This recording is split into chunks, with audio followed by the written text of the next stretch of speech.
Shalom. Shalom and welcome. This is Man's Final Steps.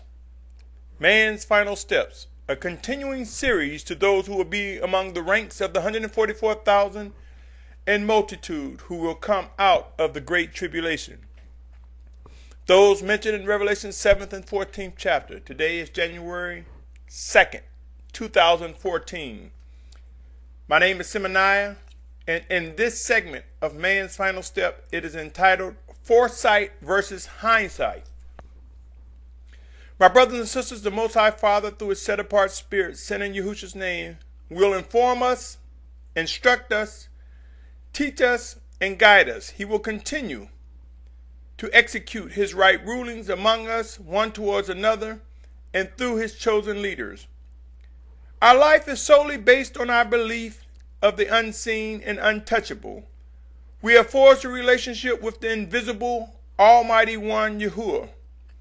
We are being refined by our Mashyach, our Messiah, as He makes His words come alive in spirit, consistent with what has been written.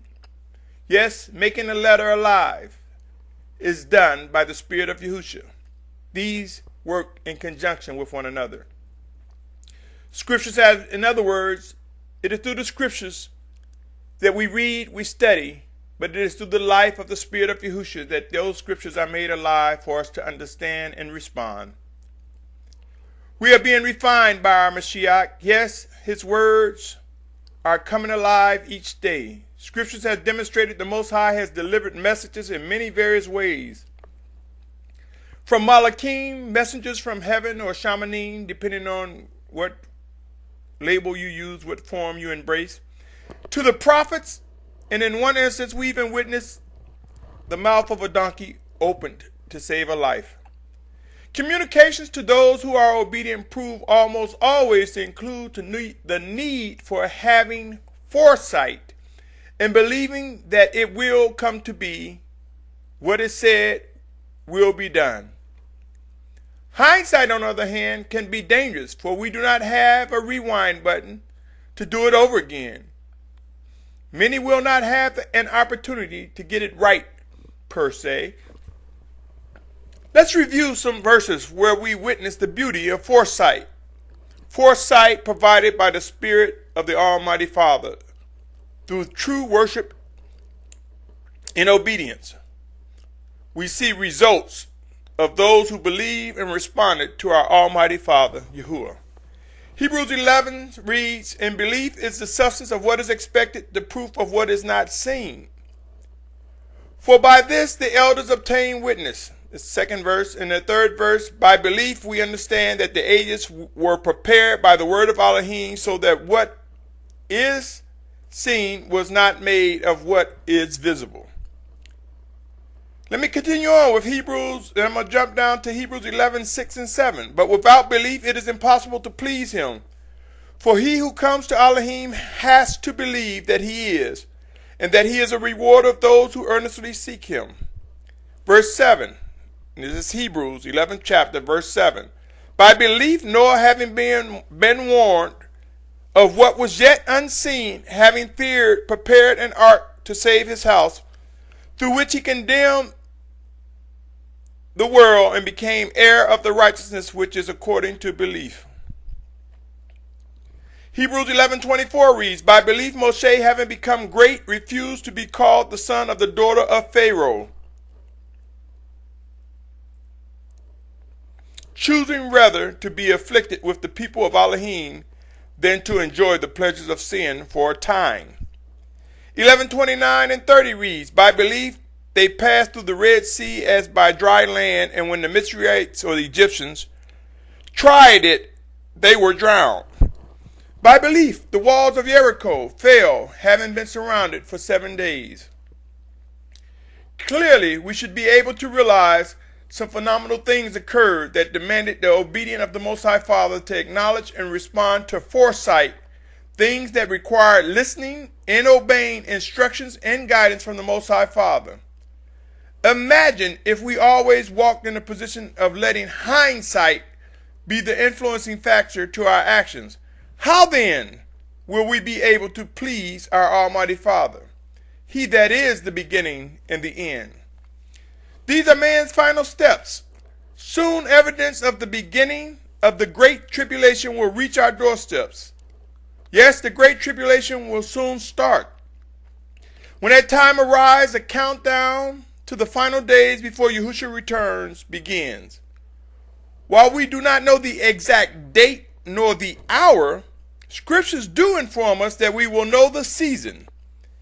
If you believe you are among the ranks of the 144,000 in multitude who will come out of the Great Tribulation, chances are you believe there will be a gathering from the four corners of the earth described by the prophets MessiYah or Isaiah and Yahusha or Jeremiah, as some may know him.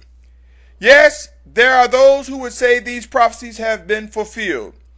I submit to you to search the scriptures and pray, for there will be a gathering in these last days during these end times before our Mashyach returns. Scriptures will be fulfilled whether or not we come to grips with the truth or continue to kick against what is written. It will not stop what is to come. I strongly encourage each and every listener to consider these words, that the true experience of discernment and understanding will bring about clarity in this journey along this walk. Let us be mindful, my brothers and sisters, that things will be presented to us. Let us not be overtaken with unbelief and become a person who only knows hindsight as a much regrettable position. For hindsight brings regret. If Noah would have waited to see rain before trying to build an ark, he would not have had enough time. Man would not exist. It was through foresight, through obedience, through fear and reverence to the Almighty Yahuwah.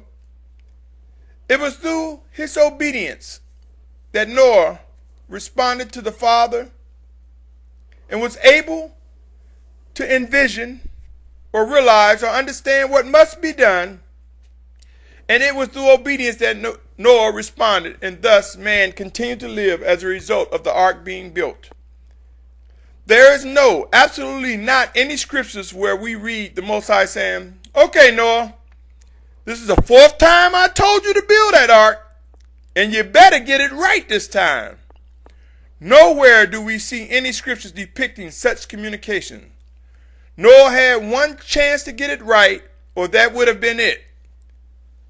So, also regarding Lot. Get out or be killed. In Lot's situation, those were the choices, period. There were no other options. Okay, wait a minute. All right, well, Lot was a little slow. He had to be led out by the hand in order to leave. Many people don't even realize that this is written in Scripture. Yes, Lot was led by the hand. Consider Genesis 19th chapter, verse 15 and 16. And it reads as follows. Genesis 19, 15 and 16 reads as follows. And when morning dawned, the messengers urged Lot to hurry, saying, get up, take your wife and your two daughters who are here, lest you be consumed in the punishment of the city. And while he loitered, the men took hold of his hand. That's right. His hand and his wife's hand in the hands of his daughters. Yahuwah having compassion on them, and they brought him out and set him outside of the city. You see, my brothers and sisters, nevertheless, Lot and his family were saved, and we know the story regarding his wife. My brothers, my sisters, a great shaking is coming. Massive humbling events will emerge on man like never before. Yes, we have easily accepted scriptures regarding famine, drought, pestilence, and disease, but for some reason we have failed to discern the details of what will come during the intensity of these described events. We are being refined, yet informed of what's occurring. Let us not ignore, let us not learn to fall for hindsight as our influencing factor, but let us lean towards foresight provided by the Spirit of Yahusha. The Spirit of Yahusha, through our beliefs, have made it possible for us to envision what's over the horizon. In some instances, he has revealed it to those whom he has chosen to see and testify what will be done. Man's final steps bring some challenging times, but be encouraged. Again, this plan belongs to the Most High Father, and we will participate in the fulfillment of his promises. Yes, the 144,000 and multitude who will come out of the great tribulation will become visible and confirm these words. Until next time, my family, look forward. Embrace foresight provided by the Spirit of Yahusha, our Mashyach, our Messiah, and come away from a dependence on hindsight. Remember, it is through our belief we discover the true meaning and come to experience righteous foresight by he who gives us breath. Until next time, be alert, my brothers and sisters. Be encouraged and look forward for our Messiah return soon. Until next time, stay tuned as the series continues. Shalom, shalom, shalom.